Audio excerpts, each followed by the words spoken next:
welcome to another episode of LA Fishguys.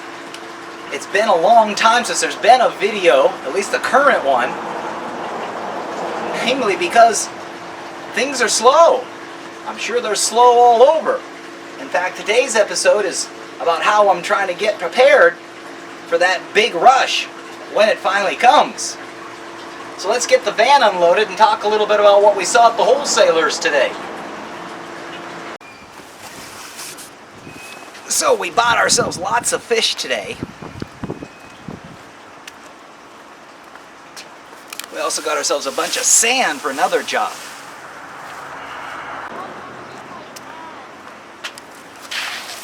Because we're going to redo a reef tank.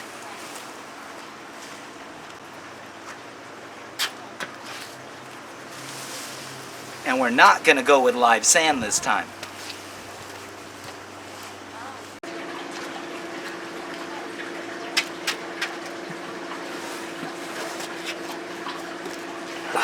And as I mentioned, we're doing that reef tank, so I ended up buying some more live rock to do so.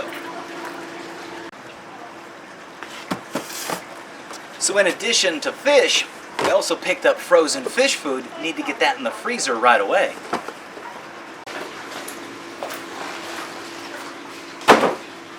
One of the things that I need to carry all the time is fish food.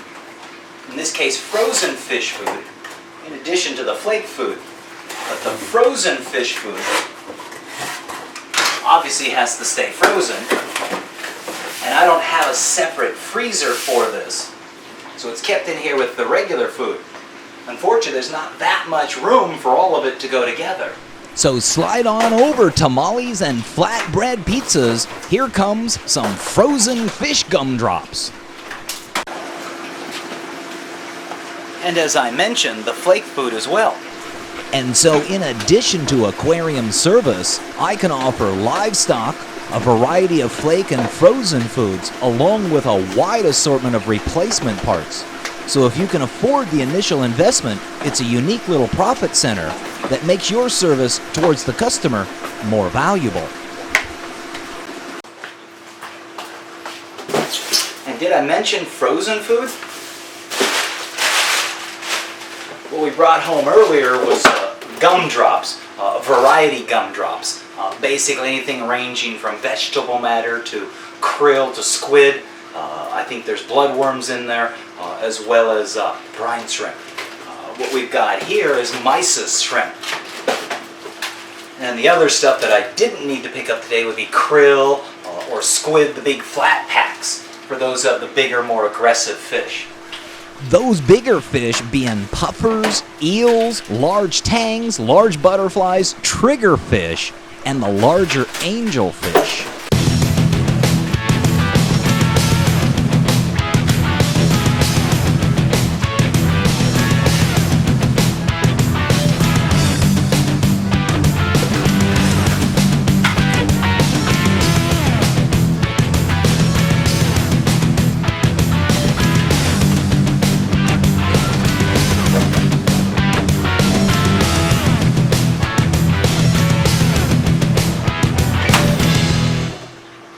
And then we also picked up some Copepods.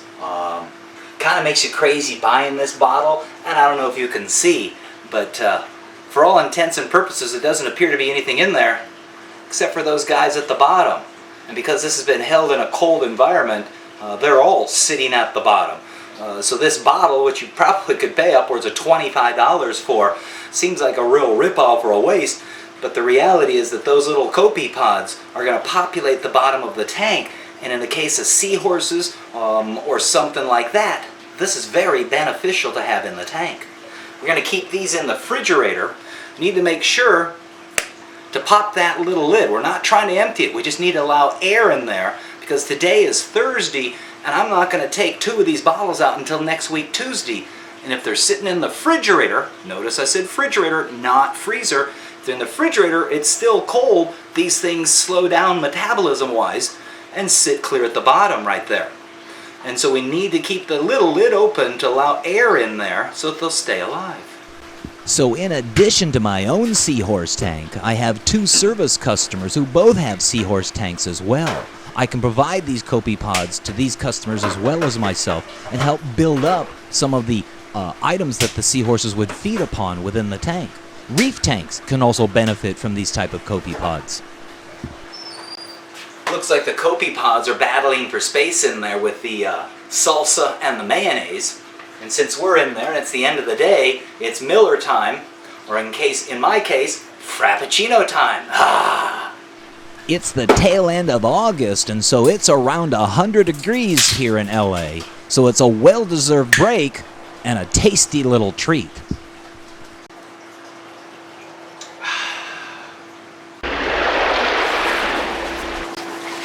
And we also picked up the components to replace for the RO water purification system. That's a reverse osmosis membrane.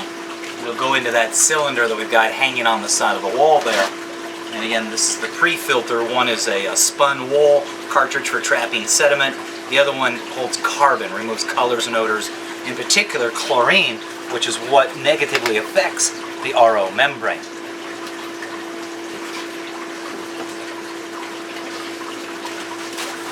And we also picked up some shells today for customers too. So as I mentioned, we picked up fish as well today. Normally, every other Thursday, I'm going down to the fish wholesalers. My whole day is scheduled to do so. I can stop at the tank manufacturers. If I have to pick up tanks and move them to the crating company, I can do so. I can go down and pick up all the frozen fish food, all my dry goods, and of course pick up fish as well, all on that same trip. So I've enjoyed going down to the fish wholesalers, which is down near the LAX area, every other Thursday for probably the last 10 years. Only recently, the last 2 weeks ago, did I not go because nobody asked for anything. And with price of gas these days, and it's an hour and a half each direction, that's a half a tank of gas. So if I don't need to travel down there, I guess I have to err to the economic side and not spend the money. And that's kind of what today is all about, is trying to not spend the money, or at least money that's not coming in. I will say, though, that the fish wholesalers, sea-dwelling creatures in particular, had a nice selection of fish.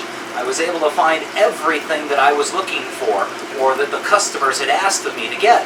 So we need to go ahead and start acclimating those into the system. So let's go ahead and start now.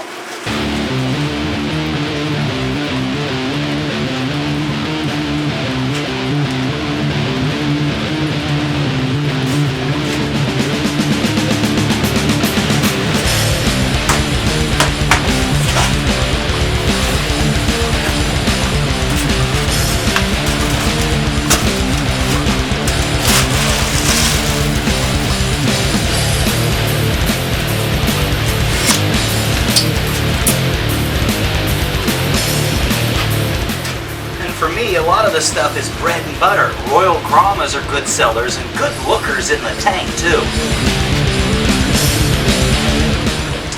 We picked up some pipefish. They're in the seahorse family. There's the banded ones, and then there's some orangey ones, which are kind of attractive, but the orangey ones were pretty pricey, really.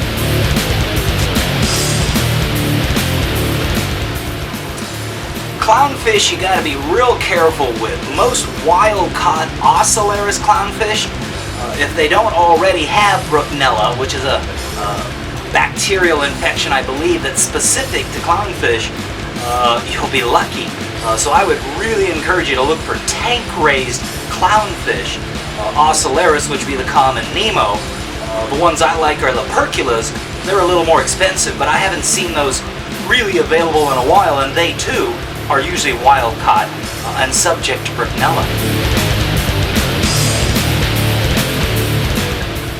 Well, this one's a real beauty. She's a queen angel, a true queen angel. A little on the expensive side, but oh, she's going to be a beautiful fish in the tank.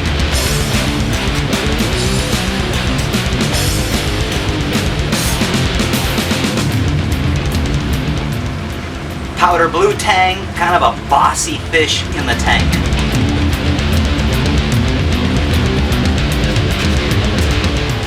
That's a dory fish, a blue tang. Not one of my favorite fish because I think they're the most susceptible to what's called hole in the head. And I believe they were the ones who introduced it into my system years ago, and I've struggled to try to eliminate it. But that's one of those diseases that I don't think they know what causes it or how to eliminate it.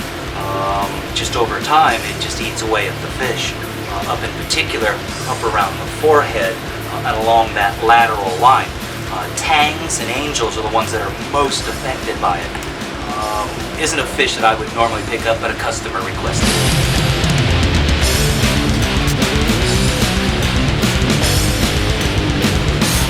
Heniochus butterfly fish. These are probably my favorite fish as far as putting into a customer's tank.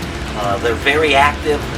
You can usually get 3 of them for around $100. They make a lot of activity in the tank, and they're fairly hardy. In fact, they're probably the hardiest of all the butterfly fishes.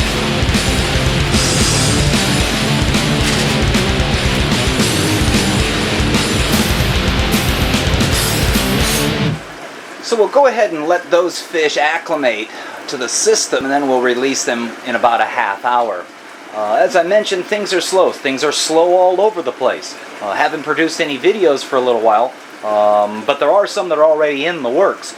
In particular, one on brine shrimp, which has created a night and day improvement in my jellyfish situation, which over here you'll be very happy to see.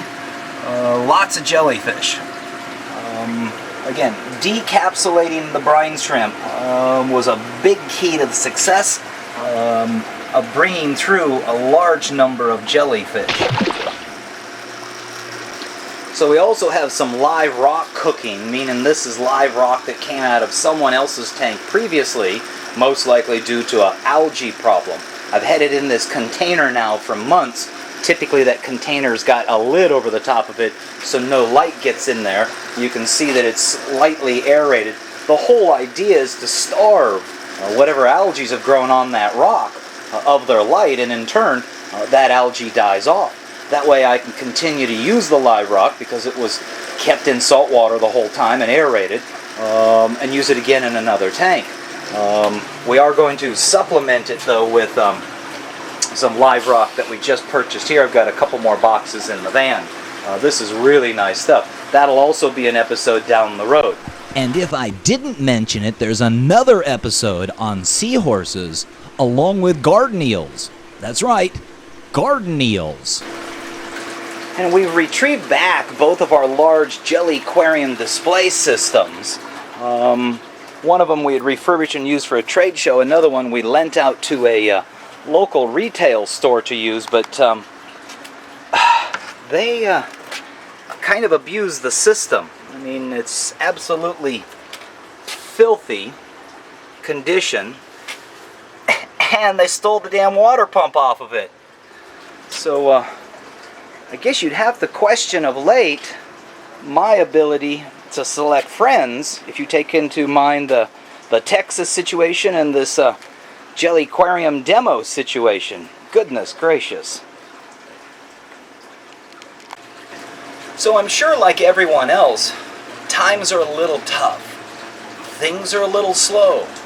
My aquarium maintenance business is down by 50%. Over a year ago, I was juggling 43 customers. I think I'm somewhere around 21 or 22 right now. And the irony is, those remaining customers are dragging their feet, paying the bills, in particular, the weekly ones. The ones that can most afford it seem to be the laggers there, but we'll keep our head above water, or at least continue to try to do so. You can see from today that we were able to restock ourselves with frozen foods, some dry goods, as well as livestock in preparation for people wanting stuff. You want to have the stuff available when they ask, because it's one of those things where they're interested now and maybe not in 5 minutes, and if you ain't got it now, they may not be interested. So wanting to take advantage of those opportunities, we want to have at least some basic stuff on hand. It's my hope that as you watch the news, things supposedly are looking a little bit better. They say the housing market is getting better. They say purchases of major appliances was up here recently, so if we can just somehow get some jobs going out there, not only for you guys, but for me as well, we can all start kind of getting back into the swing of it. This is really starting to get pretty serious and scary. I like my aquarium business. The maintenance part of it is exciting. It's always changing. Every day is an exciting day for me. Some are just a whole lot more exciting than others. There's the online business selling the acrylic aquariums. If you haven't seen them yet, what I have spent the last month doing was creating little video promos for that. So you can go to myfishtank.com, scroll down to the video section. There's 10 little videos that explain the differences on an acrylic aquarium, aquarium stands, as well as filter systems. Jellyfish, I'm having pretty good success right now with the decapsulation of the brine shrimp and feeding only the brine. I had realized a couple of things that really have turned things around as far as raising the livestock.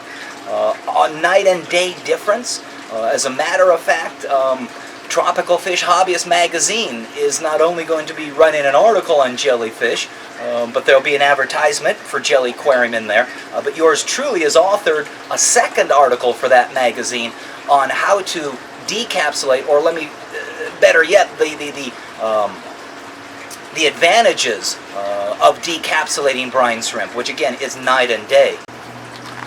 We have recently gotten 2 very good orders for the jellyfish products. One of them being the grow out system, which is a large holding tank.